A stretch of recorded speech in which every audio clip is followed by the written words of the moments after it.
Bismillahirrahmanirrahim. Assalamu alaikum students. My name is Muhammad Usman Salim. I am from UGI Chemistry Department. बेटा corona virus की वजह से online classes चल रही हैं. फ़िज़िकल क्लासेस अभी फ़िलहाल कुछ पता नहीं कि कब स्टार्ट होंगी या क्या SOPs बनते हैं. तो ये श्योर है कि आपके एग्ज़ाम होने हैं. ये जो इस साल जो फर्स्ट ईयर थी, जो पिछले साल जो सेकेंड ईयर में प्रमोट हो गए हैं, उनकी गुड लक थी. एग्ज़ाम उनके नहीं हुए, लेकिन जब उनको उनका जो है वो डिग्री दी जाएगी, उनको उनका रिज़ल्ट कार्ड दिया जाएगा, उसके ऊपर मेंशन होगा कि ये बच्चे फर्स्ट ईयर में प्रमोट कर दिए गए थे. ठीक है, वो एक लाइन बड़ी क्लियरली मेंशन होगी. आपके एग्ज़ाम होंगे ही होंगे.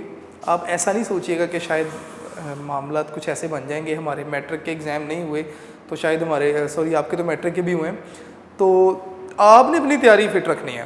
ठीक है, जो लेक्चर होंगे डेली, आपने लेक्चर नोट्स बनाने हैं अपने लिए इजी वे में और याद भी करना है डेली का डेली. इंशाल्लाह जैसे ही क्लासेस आपकी फ़िज़िकल क्लासेस स्टार्ट होंगी, तो जहाँ तक आपकी ये ऑनलाइन क्लासेस चल चुकी हैं, वहाँ तक तो हम ज़रा स्ट्रिक्टली आपसे पूछेंगे, जी बताएं क्या किया आपने घर पे बैठ के. ठीक है, तो अब चलते हैं अपने नेक्स्ट लेक्चर की तरफ. आज का हमारा लेक्चर है सॉल्वेंट एक्सट्रैक्शन. इससे पहले थोड़ा सा मैं बताता चलूँ, हमने सेकंड चैप्टर स्टार्ट किया था. हमने प्योरीफिकेशन के 4-5 टेक्निक हमने सीखनी थी, जिसमें फ़िल्ट्रेशन था, क्रिस्टलाइजेशन था, सब्लिमेशन था, सॉल्वेंट एक्सट्रैक्शन और क्रोमेटोग्राफी. क्रिस्टलाइजेशन हमने पढ़ लिया, फ़िल्ट्रेशन हमने पढ़ लिया, सब्लिमेशन हमने पढ़ लिया. आज हम 4th टेक्निक पे हैं, that is solvent extraction. Technique आसान है, इसको समझाना थोड़ा सा मुश्किल है. बाज़ टॉपिक ऐसे होते हैं जो आसान भी हैं, ईज़िली समझा भी दिए जाते हैं. ये टॉपिक कुछ ऐसा है कि टॉपिक बड़ा आसान है, समझाना थोड़ा सा मुश्किल है. ठीक है, तो हम अपना लेक्चर आज का स्टार्ट करते हैं, दैट इज़ सॉल्वेंट एक्सट्रैक्शन. तो सबसे पहले तो बेटे हमें सॉल्वेंट एक्सट्रैक्शन का पता होना चाहिए कि सॉल्वेंट एक्सट्रैक्शन है क्या. तो स्टार्ट करते हैं जी इसकी स्टेटमेंट से.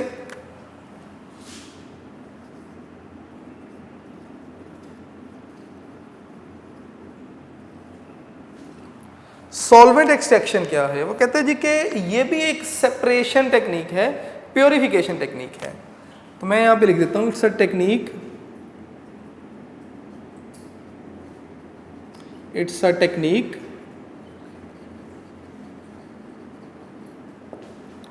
which is used to separate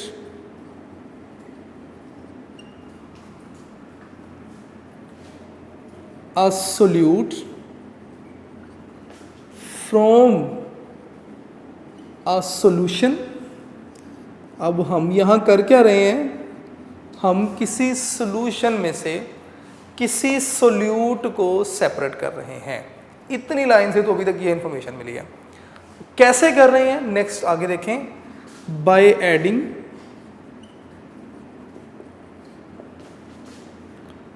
a second solvent. हमने सॉल्यूशन में एक और सॉल्वेंट ऐड कर दिया और सॉल्यूशन में से सोल्यूट को इस सॉल्वेंट में शिफ्ट कर रहे हैं. और ये सॉल्वेंट कैसा होना चाहिए? In which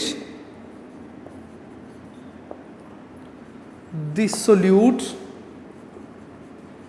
is more soluble. ये जो सॉल्यूशन है आपके पास, ज़रा बातों को बेटे सुनते जाइएगा, मैं डेफिनेशन को अंडरलाइन करके कोशिश करूंगा मैं आपको समझाऊं. आपके पास एक सॉल्यूशन मौजूद है. सॉल्यूशन कॉम्बिनेशन है सोल्यूट का और सॉल्वेंट का. अब इस सॉल्यूशन में से आपने सोल्यूट को भेजना है एक सेकंड सॉल्वेंट में. तो इसका मतलब आपने सॉल्यूशन में से सोल्यूट को इस सॉल्वेंट में ले लिया.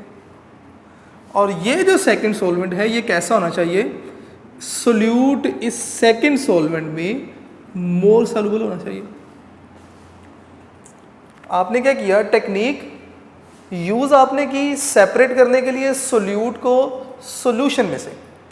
कैसे? By adding and shaking a second solvent. और ये जो सेकंड सॉल्वेंट है सोल्यूट इसमें ज़्यादा सॉल्युबल होगा। ठीक है, ये तो इसकी डेफिनेशन हो जाएगी या स्टेटमेंट हो जाएगी सॉल्वेंट एक्सट्रैक्शन की। सॉल्वेंट एक्सट्रैक्शन जो है किस तरह के सोल्यूट के लिए की जा सकती है। अगर आप अपनी बुक की एक्सरसाइज पे देखें तो आपकी बुक की एक्सरसाइज पे एमसीक्यू में ये इंफॉर्मेशन दी जाती है। पेज नंबर ज़रा देखिएगा बेटे 38। पेज नंबर 38 पे अगर आप देखें एमसीक्यू नंबर 4 है तो वो कहता है ये solvent extraction method is used particularly किस तरह के सोल्यूट के लिए, वोलेटाइल और थर्मली अनस्टेबल। तो मैं यही लाइन यहाँ पे लिखूँगा कि solute is volatile and thermally unstable.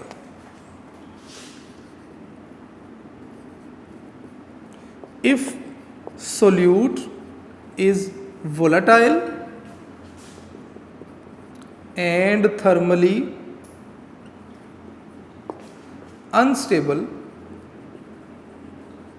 तो solvent extraction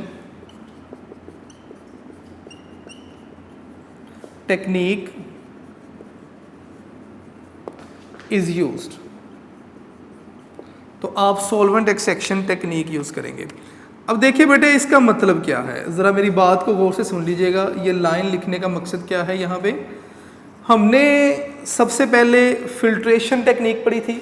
फिल्ट्रेशन में हमने सीखा कि अगर आपके पास इनसॉल्युबल पार्टिकल्स हैं किसी लिक्विड में, आपने सेपरेशन करनी है, आप फिल्टर पेपर के ऊपर रखें, लिक्विड को पास करवाएं, जो पार्टिकल्स हैं वो फिल्टर पेपर पे रुक जाएंगे, लिक्विड पास कर जाएगा, फिल्ट्रेशन।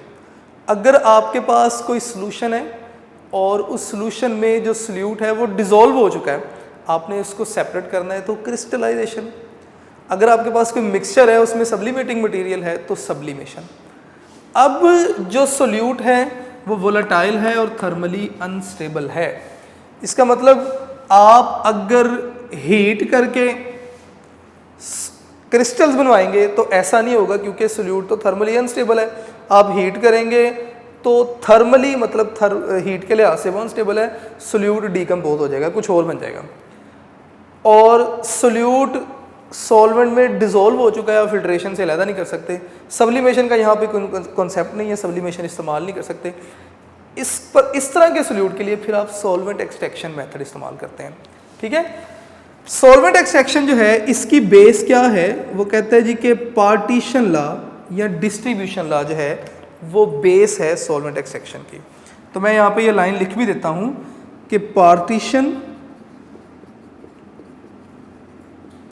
और distribution law is the base of solvent extraction. कि ये जो लॉज हैं ये सॉल्वेंट एक्सट्रैक्शन की बेस हैं। ये दोनों एक ही लॉ के दो नाम हैं, तो मैं इसको भी ज़रा हाईलाइट कर देता हूँ ताकि आपको पता चलता रहे कि ये की वर्ड्स हैं। इनसे रिलेटेड एमसीक्यूज़ भी आएंगे और शॉर्ट क्वेश्चंस भी आ सकते हैं।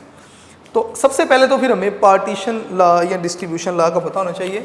तो मैं यहाँ पे लिख रहा हूँ बेटे पार्टीशन लॉ क्या है।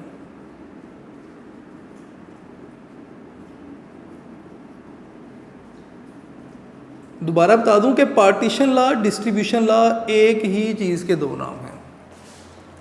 कहते हैं जी कि पार्टीशन लॉ कुछ इस तरह से आप इसे जो है वो स्टेट करेंगे कि अगर आपके पास कोई सोल्यूट है और आप उस सोल्यूट को दो सॉल्वेंट्स में जो है वो डिज़ोल्व कर रहे हैं, तो होगा क्या कि सोल्यूट अपने आप को दोनों सॉल्वेंट में इस तरह डिस्ट्रीब्यूट करेगा कि सोल्यूट के डिस्ट्रीब्यूट होने की जो रेशो है वो हमेशा कांस्टेंट रहेगी, डिपेंड नहीं करता कि कितनी अमाउंट ऑफ सोल्यूट आपने ऐड की है।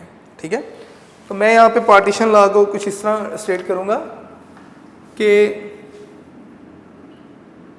An equilibrium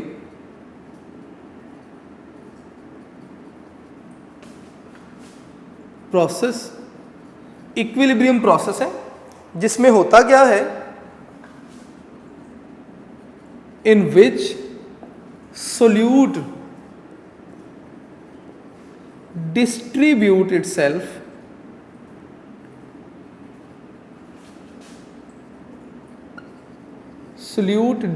itself between two immiscible liquids.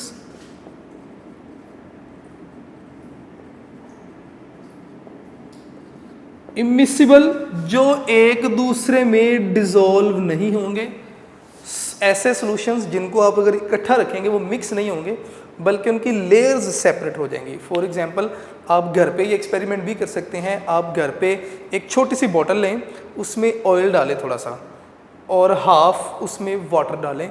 अपने रिजल्ट्स देखिएगा, आपके रिजल्ट्स क्या हैं। क्या आपके पास एक ही सोल्यूशन बन जाएगा या ऑयल की लेयर अलहदा होगी और वाटर की लेयर अलहदा होगी? अगर तो एक ही सोल्यूशन बन जाएगा तो वो मिसिबल है, लेकिन अगर ऑयल और वाटर की दो अलग-अलग लेयर्स नज़र आएंगी तो वो इमिसिबल है और आपको दो डिफरेंट लेयर्स नज़र आएंगी। तो वो कहता है जी कि सोल्यूट जो है वो डिस्ट्रीब्यूट करता है अपने आप को दो इमिसिबल सॉल्वेंट्स में। किस तरह? इन अ कांस्टेंट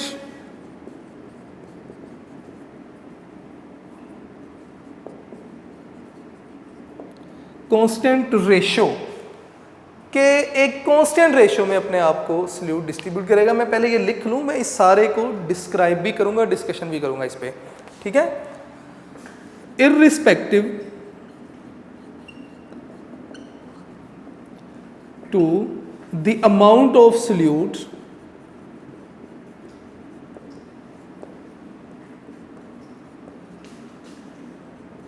एडेड, कि कितनी अमाउंट ऑफ सोल्यूट ऐड की इस पर डिपेंड नहीं करेगा। देखें इसका मतलब क्या है।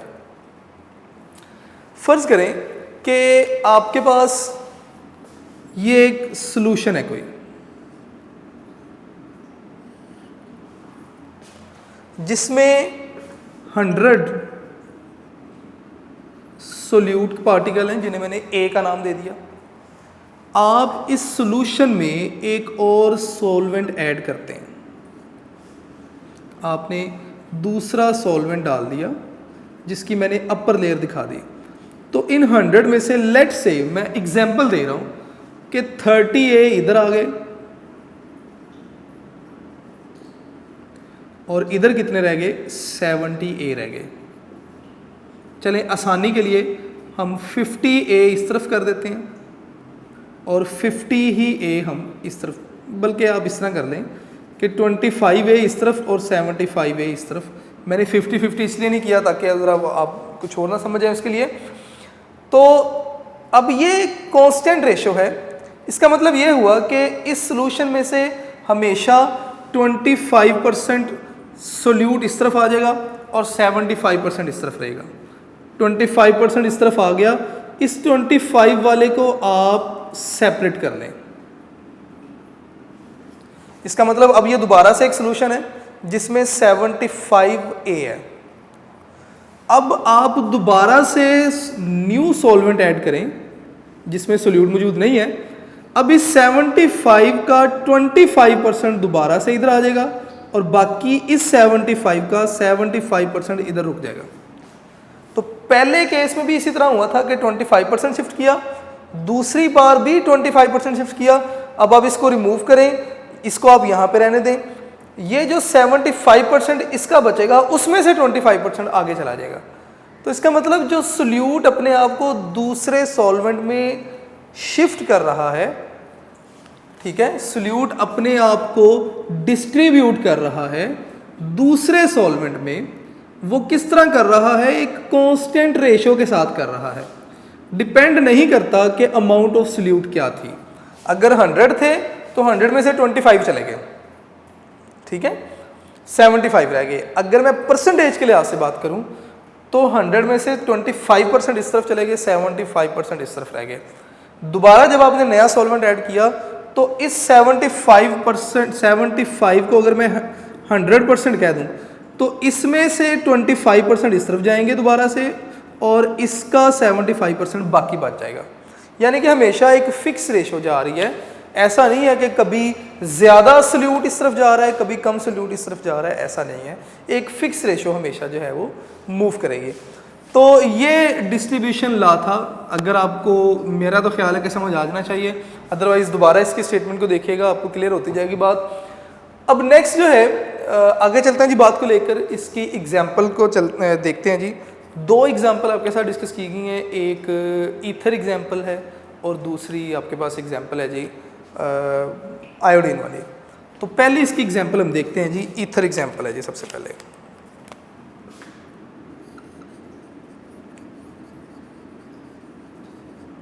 एग्जाम्पल नंबर 1 है, जिसे आपके बोर्ड में अक्सर ईथर एग्जाम्पल या एक्सट्रैक्शन भी कहा जाता है।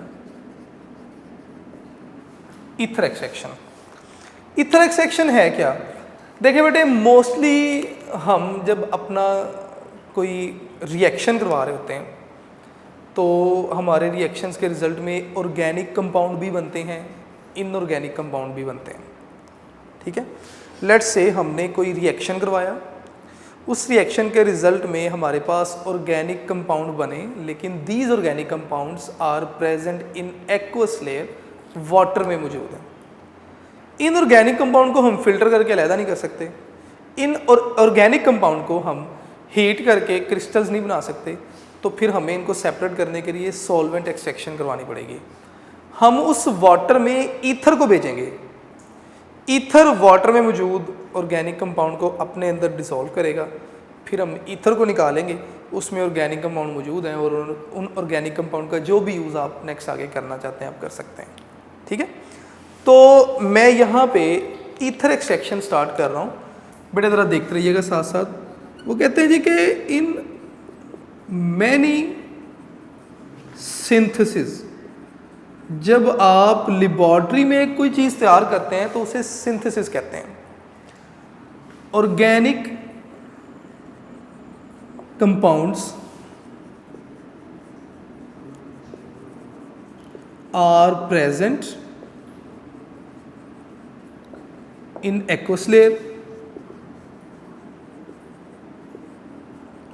कि एक्वस लेयर में ऑर्गेनिक कंपाउंड मौजूद होते हैं, लेकिन हमें तो इन ऑर्गेनिक कंपाउंड्स को इस एक्वस लेयर में से बाहर निकालना है। एक्वस लेयर में से अगर हम बाहर निकालेंगे, फिल्ट्रेशन करके हम निकाल नहीं सकते, ऑर्गेनिक कंपाउंड का साइज स्मॉल है, क्रिस्टलाइजेशन नहीं कर सकते क्योंकि हीट करके सोल्यूशन बनाना पड़ेगा, हीट करेंगे तो ये ऑर्गेनिक कंपाउंड डिकम्पोज हो जाएंगे, तो सॉल्वेंट एक्सट्रैक्शन यूज़ कर रहे हैं।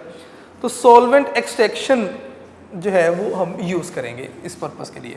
तो मैं नेक्स्ट आगे इस तरफ आ रहा हूँ, ज़रा साथ साथ देख लीजिएगा बेटे।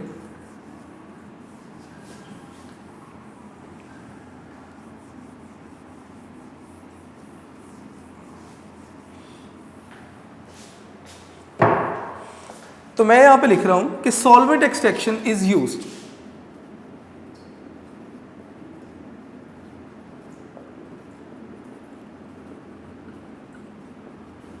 आपने क्या किया, सॉल्वेंट एक्सट्रैक्शन यूज़, जो टेक्निक थी वो यूज़ की। अब सॉल्वेंट एक्सट्रैक्शन के लिए हम यूज़ करते हैं एक एक्सट्रैक्शन, हमारे पास फनल होती है, हम वो यूज़ करेंगे।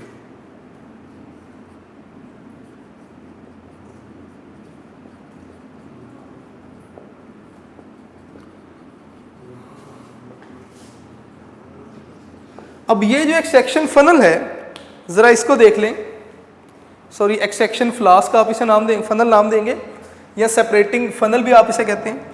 अब ये होती किस तरह, ज़रा इसकी डायग्राम देख लें।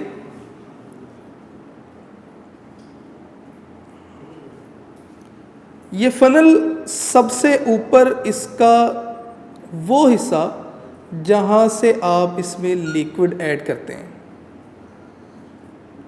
सबसे अपर जो पोर्शन है वो पोर्शन जहाँ से आपने लिक्विड ऐड किया। उसके बाद इसका ये स्टेम आ जाएगा, स्टेम से पहले यहाँ पर स्टॉपर लगा होता है बेटे, उस स्टॉपर को मैं इस तरह दिखा देता हूँ जी, ले जी इस तरह कर लेते हैं हम। ठीक है, ये बिल्कुल एक टैप लाइक होता है। उसके बाद ये फनल कंप्लीट हो गई, ये फनल के ऊपर इसका कैप मौजूद होता है बेटे।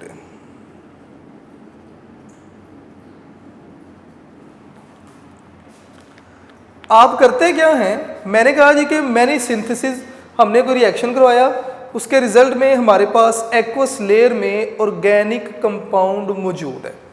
तो लेट्स से कि ये हमारे पास कोई एक्वस लेयर है जिसमें ऑर्गेनिक कंपाउंड मौजूद है। तो मैं इसको यहाँ पे ही लिख देता हूँ कि ये एक्वस लेयर है। इस एक्वस लेयर में ऑर्गेनिक कंपाउंड मौजूद है, आपने इसमें से ऑर्गेनिक कंपाउंड को सेपरेट करना है। तो हम क्या करते हैं जी, कैप को साइड पे किया, आपने इसमें सेकंड सॉल्वेंट डाल दिया, सेकंड सॉल्वेंट लेट से ईथर, आपने इसमें ईथर ऐड कर दिया। ईथर ऐड करने के बाद आप करेंगे क्या, आप फनल को, दोनों स्टॉपर आपने बंद किया हुआ है, दोनों हाथों से फनल को पकड़ेंगे और अच्छी तरह आप हर डायरेक्शन में फनल को शेक करेंगे। कोई 5 से 7 मिनट आप इसे अच्छी तरह शेक करेंगे ताकि सोल्यूट जो है वो अच्छी तरह ईथर में आ जाए।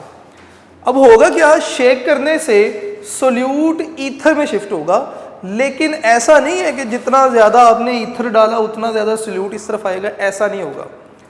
सोल्यूट की एक कांस्टेंट रेशो यहाँ तक आनी है, यानी कि अगर 100 पार्टिकल थे सोल्यूट के, लेट्स सपोज 50 इस तरफ आ गए, 50 इधर रह गए, इसका मतलब आपने 50 सोल्यूट पार्टिकल्स निकाल लिए, 50 अभी भी एक्वस लेयर में मौजूद हैं। तो उसके बाद ईथर हटा दें, नया ईथर डालें, इन 50 का 50% 25 है, 25 आ जाएंगे, 25 रह जाएंगे। ठीक है, इस तरह आप सेपरेट करते जाएंगे। तो ईथर आपने इसमें ऐड किया, अच्छी तरह आपने इसे शेक किया। शेक करने के बाद जनाब आप करेंगे क्या, ईथर लेयर को यहाँ से सेपरेट कर लेंगे। ईथर को सेपरेट करेंगे, ईथर को आप क्या करें, हीट करें हल्का सा, ईथर जो वोलेटाइल है वो वेपोरेट हो जाएगा और आपके पास पीछे ऑर्गेनिक कंपाउंड बच जाएगा, जिसका फर्दर आ गया जो भी आपने इस्तेमाल करना है आप कर सकते हैं।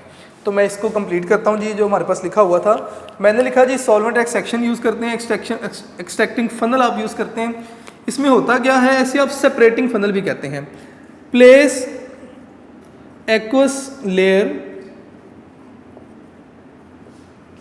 इन सेपरेटिंग फनल।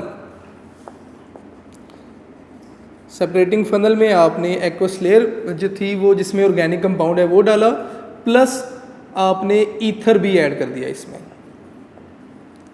उसके बाद आपने क्या किया, शेक वेल, आपने अच्छी तरह शेक किया उसे, और उसके बाद नेक्स्ट आपने क्या किया, आपने ईथर लेयर को रिमूव कर लिया।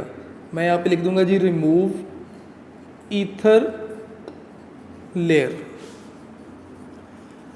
शेक करने से क्या हुआ कि इसमें मौजूद ऑर्गेनिक कंपाउंड शिफ्ट कर गए ईथर लेयर में, और उसके बाद आपने ईथर लेयर को रिमूव कर दिया।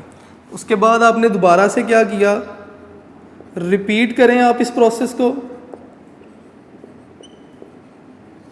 Repeat process for 3 to 5 time for good extraction.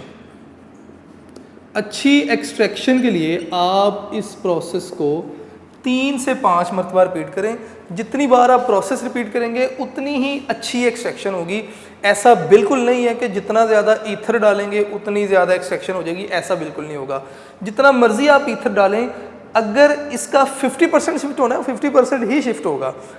ज़्यादा ईथर डालने से कोई एक्सट्रैक्शन बेहतर नहीं होगी। हाँ, नंबर ऑफ आप जो मेथड है, नंबर ऑफ रिपीट जो है वो एक्सट्रैक्शन को बेहतर करते हैं।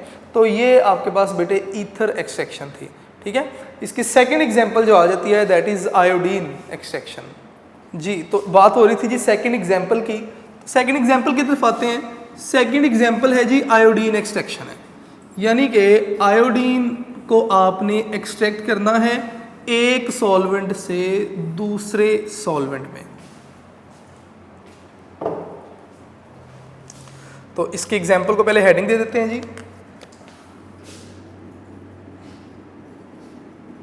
Iodine extraction which is second example. ठीक है। अब लेट्स सपोज आयोडीन आपके पास मौजूद है, किसमें, वाटर में, प्रेजेंट इन वाटर, और वाटर में पोटाशियम आयोडाइड भी मौजूद है। वाटर में पोटाशियम आयोडाइड भी मौजूद है। बेटा ज़रा समझ लीजिएगा, अगर आप इसे समझ लेंगे तो चीज़ें आपके लिए आसान हो जाएगी।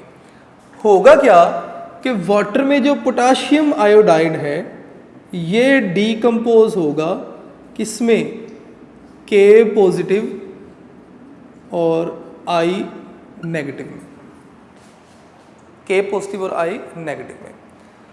अब ये जो आई नेगेटिव है ये वाटर में मौजूद आयोडीन के पास जाएगा, तो आई नेगेटिव मैंने लिख दिया प्लस आयोडीन, तो ये रिएक्ट करेंगे और ये ट्राई आयोडाइड आयन बनता जाएगा।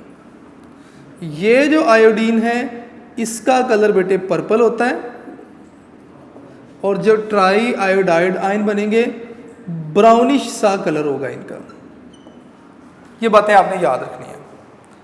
अब इसका मतलब कि आयोडीन प्रेजेंट इन वाटर, और वाटर में Ki भी मौजूद है, तो इसका मतलब जो आयोडीन है वो इस फॉर्म में भी होगा और इस फॉर्म में भी होगा, क्योंकि Ki डीकम्पोज होगा आई नेगेटिव में। ये जो आई नेगेटिव है ये आयोडीन के पास जाएगा, ट्राई आयोडाइड आयन बनेंगे भी, और ट्राई आयोडाइड आयन डीकम्पोज होकर I2 में भी जाते रहेंगे। ये इक्विलिब्रियम प्रोसेस चलता रहेगा।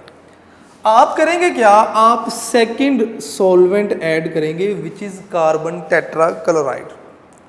तो मैं यहाँ पे लिख देता हूँ कि ऐड सेकंड सॉल्वेंट, और वो सेकंड सॉल्वेंट कौन है, कार्बन टेट्राक्लोराइड है। आपने सेकंड सॉल्वेंट ऐड किया। अब वाटर में मौजूद जो आयोडीन है उसने किस में शिफ्ट होना है, कार्बन टेट्राक्लोराइड में। आपने सेकंड सॉल्वेंट ऐड कर दिया। सेकंड सॉल्वेंट ऐड करने के बाद आपने अच्छी तरह सेपरेटिंग फनल को शेक किया। तो सेपरेटिंग फनल को शेक करने से होगा क्या कि यहाँ पर जो रिएक्शन है, आप देखिए बेटा सारी इंफॉर्मेशन इस एक रिएक्शन में ही है कि यहाँ पे जो I3 है ये वाटर में रुकी रहेगी क्योंकि ये पोलर है और पोलर में इसकी जो स्टेबिलिटी है वो ज़्यादा है। जो I2 बनेगा वो कार्बन टेट्राक्लोराइड में शिफ्ट होता जाएगा क्योंकि I2 नॉन पोलर है, कार्बन टेट्राक्लोराइड भी नॉन पोलर है, तो आयोडीन कार्बन टेट्राक्लोराइड में शिफ्ट होता जाएगा। होगा कुछ इस तरह कि पहले आपके पास जो पहली लेयर थी उसमें I2 और I3 मौजूद था। जब आपने कार्बन टेट्राक्लोराइड ऐड कर दिया तो ये I2 इस तरफ शिफ्ट होना शुरू हो जाएगा और कार्बन टेट्राक्लोराइड जो लेयर है इसका कलर भी पर्पल होना शुरू हो जाएगा। आप अच्छी तरह शेक करें। जब अच्छी तरह शेक करने के बाद आप कार्बन टेट्राक्लोराइड वाली लेयर को सेपरेट कर लें। दोबारा से नया कार्बन टेट्राक्लोराइड ऐड करें, दोबारा से अच्छी तरह शेक करें, दोबारा से I2 बनेगा और वो कार्बन टेट्राक्लोराइड में चला जाएगा। दोबारा से कार्बन टेट्राक्लोराइड को निकालें और नया कार्बन टेट्राक्लोराइड जो है वो इस वाटर में ऐड करें। 3-4 बार आप इस प्रोसेस को रिपीट करें, अच्छी सेपरेशन हो जाएगी और इस तरह आपके पास वेल जो है ना वो सेपरेशन हो जाएगी सोल्यूट की फ्रॉम दिस वन। तो ये आपके पास सॉल्वेंट एक्सट्रैक्शन थी। अब इसमें लास्ट में आपको एक इन्फॉर्मेशन दे दी जाती है डिस्ट्रीब्यूशन कोफिशिएंट की। वो कहते हैं जी कि फाइनली डिस्ट्रीब्यूशन कोफिशिएंट के बारे में आपको बता दिया जाएगा which is iodine in carbon tetrachloride divided by I3 in aqueous solution.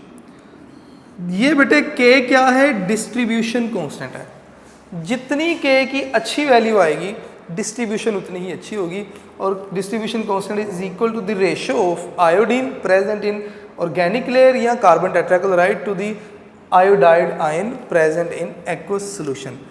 तो ये बेटे आपके पास सॉल्वेंट एक्सट्रैक्शन था। हमने क्या सीखा आज के लेक्चर में हमने सीखा कि अगर आपको सेपरेशन करवानी है एक ऐसे मटेरियल की या एक ऐसे सोल्यूट की जो कि वोलेटाइल है और थर्मली अनस्टेबल है तो आप सॉल्वेंट एक्सट्रैक्शन यूज़ करेंगे। इसके अलावा हमने सॉल्वेंट एक्सट्रैक्शन की स्टेटमेंट देखी कि इसकी डेफिनेशन है क्या, उसके बाद हमने देखा कि कौन सा वो लॉ है जो कि ओबे करता है सॉल्वेंट एक्सट्रैक्शन को या सॉल्वेंट एक्सट्रैक्शन की इस लॉ को ओबे करती है, डेट इज़ पार्टीशन लॉ या डिस्ट्रीब्यूशन लॉ। ठीक है, अब इसके बाद हमने क्या सीखा, हमने सीखा कि डिस्ट्रीब्यूशन लॉ है क्या। डिस्ट्रीब्यूशन लॉ की स्टेटमेंट सीखने के बाद हमने सॉल्वेंट एक्सट्रैक्शन की एग्जांपल से स्टार्ट कर दिया।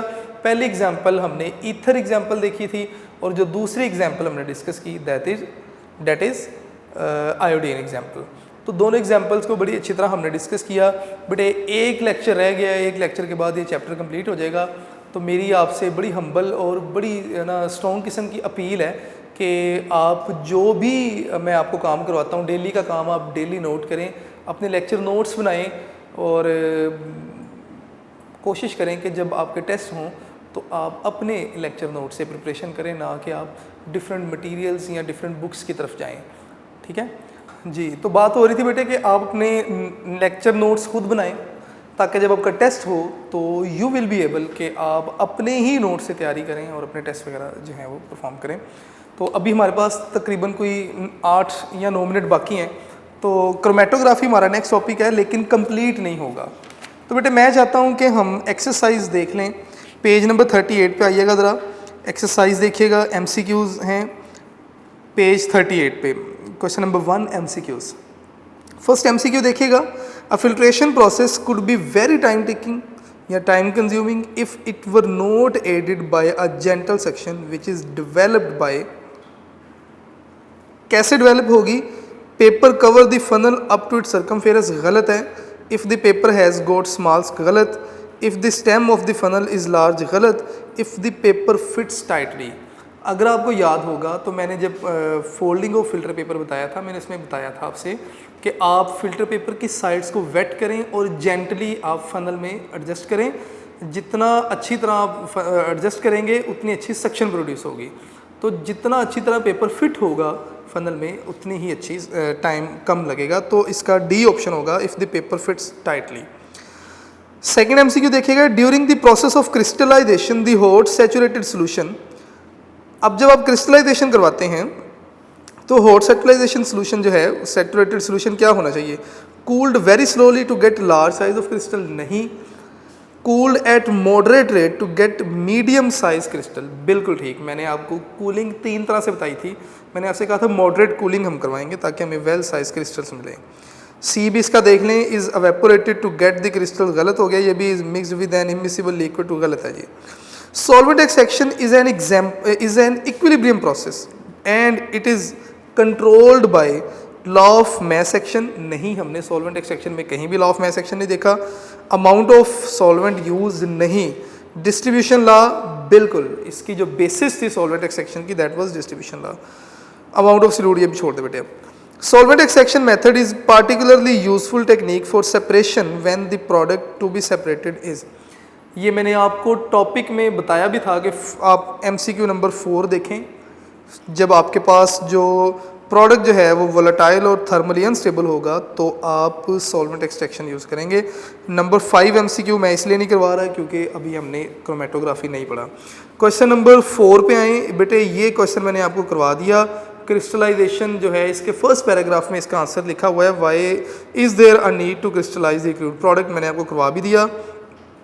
नंबर 5 देखें, a water insoluble organic compound aspirin is prepared by the reaction of salicylic acid with the mixture of acetic acid and acetic anhydride. How will you separate the product from the reaction mixture? अब ज़रा पहली 3 लाइनों में ही इसका answer है, water insoluble. इसका मतलब water में डिज़ोल्व ही नहीं है एस्पिरिन। तो जब डिज़ोल्व नहीं है तो आप बड़ी आसानी से फिल्ट्रेशन से आप एस्पिरिन को सेपरेट कर सकते हैं। ठीक है, तो इसका आंसर होगा फिल्ट्रेशन। अब फिल्ट्रेशन जो है वो आप गूच क्रूसिबल से कर सकते हैं, आप उसके साथ जो है वो वैक्यूम पंप भी यूज़ कर सकते हैं फॉर फास्ट फिल्ट्रेशन। सारी ऑप्शन आपके पास मौजूद हैं। A solid organic compound is soluble in water as well as in chloroform during its preparation. It remain in aqueous layer, describe a method to obtain it from this layer. उसने कहा जी एक organic compound जो कि water में भी soluble है और chloroform में भी, यानी कि कहीं ना कहीं वो वाटर में भी डिज़ोल्व होता है और क्लोरोफॉर्म में भी, लेकिन ऑर्गेनिक है तो क्लोरोफॉर्म में ज़्यादा डिज़ोल्व होगा। During its preparation it remain N in aqueous layer. जब हमने ऑर्गेनिक कंपाउंड बनाया तो ये एक्वस लेयर में ही रह गया। अब आप इसे कैसे एक्वस लेयर में से सेपरेट करेंगे? क्लोरोफॉर्म में भी सॉल्युबल है तो आप क्लोरोफॉर्म ऐड करें, सॉल्वेंट एक्सट्रैक्शन करवाएं और आप इजीली सेपरेट कर सकते हैं। ठीक है, उसके बाद नेक्स्ट देखिएगा जी, क्वेश्चन नंबर 8। मैंने क्वेश्चन नंबर 6 इसलिए नहीं करवाया, 7 इसलिए नहीं करवाया क्योंकि क्रोमेटोग्राफी से रिलेटेड है। क्वेश्चन नंबर 8 पे आएंगे। In solvent extraction technique we repeated extraction using small portion of solvent are more efficient than using a single extraction but larger volume of solvent. उसने कहा कि सॉल्वेंट एक्सट्रैक्शन में हमें कहा जाता है कि जितना मर्जी सॉल्वेंट आप दूसरा सॉल्वेंट जितना मर्जी डालें, सोल्यूट की फिक्स रेशो ही ट्रांसफ़र करेगी दूसरे सॉल्वेंट में। तो ऐसा क्यों है? आप नंबर ऑफ एक्सट्रैक्शन ज़्यादा करें तो यानी कि तरीके को ज़्यादा बार रिपीट करें तो ज़्यादा बेहतर एक्सट्रैक्शन है। अगर आप एक ही बार ज़्यादा सॉल्वेंट ऐड करें और एक्सट्रैक्शन करें तो बेहतर एक्सट्रैक्शन नहीं होती। ऐसा क्यों है? क्योंकि सॉल्वेंट एक्सट्रैक्शन डिस्ट्रीब्यूशन लॉ को ओबे करती है। आप जितना मर्जी दूसरा सॉल्वेंट ऐड कर लें, सोल्यूट की फिक्स अमाउंट ट्रांसफ़र करेगी दूसरे सॉल्वेंट में।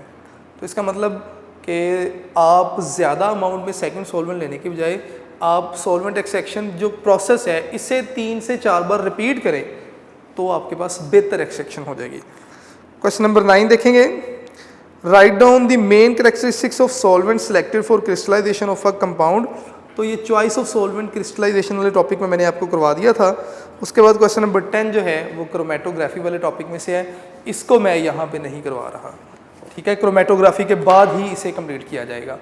तो बेटे आज के हमारे लेक्चर में हमने सॉल्वेंट एक्सट्रैक्शन सीखा, इससे रिलेटेड एक्सरसाइज के क्वेश्चन भी सीखे और इस टेक्निक में जो और भी कोई कॉन्सेप्ट्स थे उन्हें भी डिस्कस किया।